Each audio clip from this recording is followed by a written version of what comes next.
According to the 2013 Functional Literacy Education and Mass Media Survey, or FLEMS, 4 million Filipino children and youth aged 6 to 24 were considered out-of-school youth.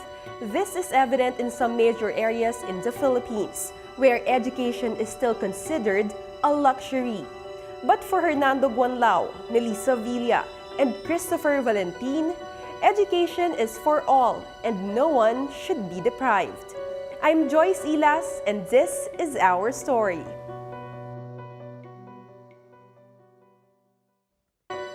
Before graduating summa cum laude at the Far Eastern University, Christopher Valentin sold customized t-shirts to his classmates, tutored fellow students, and even performed as a magician in some events to finance his education. Now, Christopher is on his way to his ultimate dream of becoming a doctor.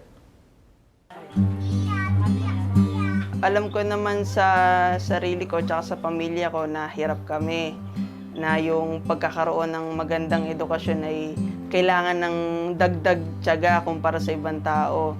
Kailangan magkaroon ka ng isang solidong pangarap. Pag wala kang pangarap, wala kang pupuntahan. Ako si Christopher Valentin. Graduate ako sa kursong BS Psychology bilang summa cum laude sa Far Eastern University, Manila. At ngayon, magsa-second year na ako sa kursong medisina. Sabi nga ng mga bata, pag tinanong, anong pangarap mo? By instinct, sinasabi nila, doktor.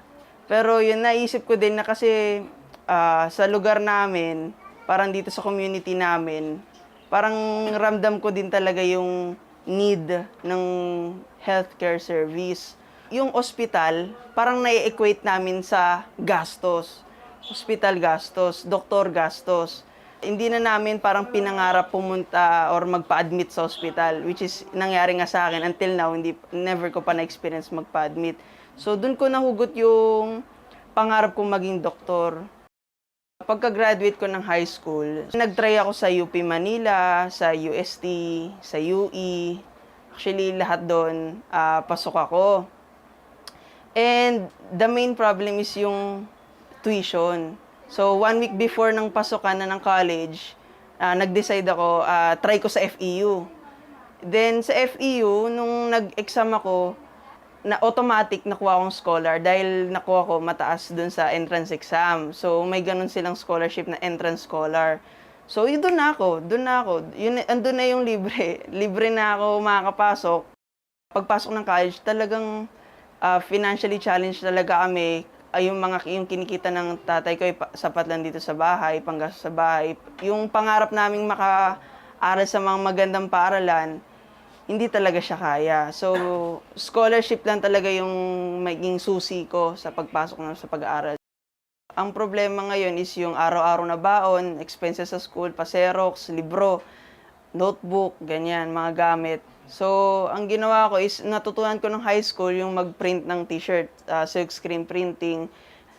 Ginawa ko siyang business online, ganyan, may orders. Nagsimula sa mga kaibigan hanggang sa kumakalat na.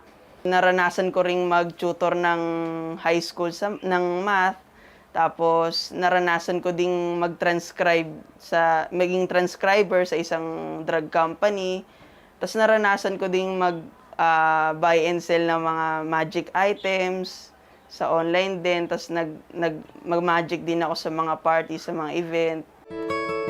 In-aim ko mag-summa cum laude para makapasok ng medicine. Yun yung binigay ko bilang requirement sa FEU NRMF.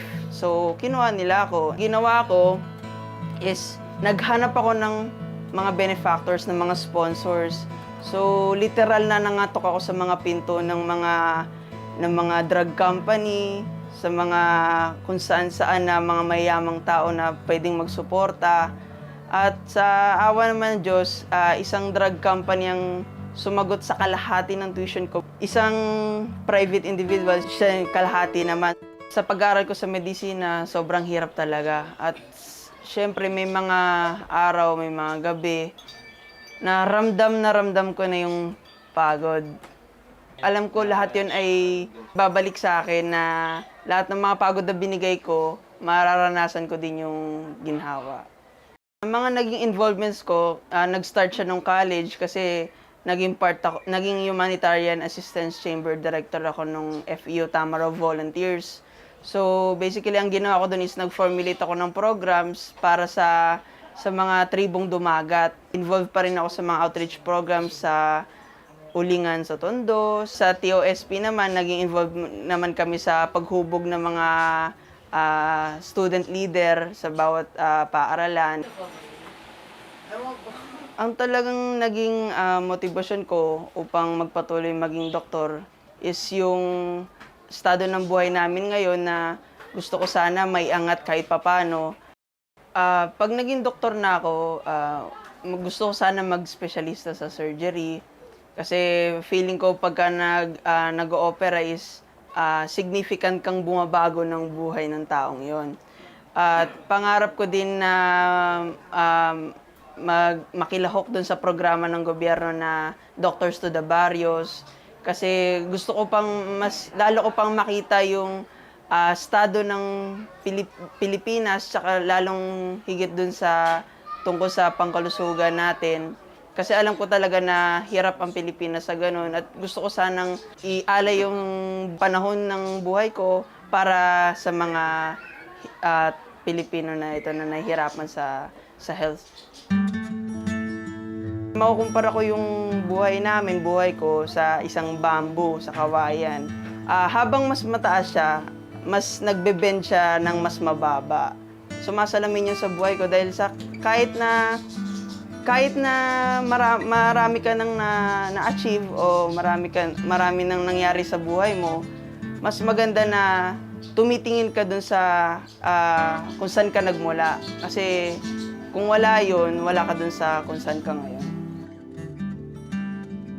Sa mga magulang ko, sobrang nagpapasalamat ako sa disiplinang binigay nila sa akin, sa inspirasyon na magpatuloy maging doktor na kahit mahirap ang buhay, may Diyos na pwedeng umalalay sa akin na ma-achieve ko lahat ng pwede kong napangarapin ko. So, yun yung mga tinuro sa akin ng magulang ko na talagang nagpapasalamat ako.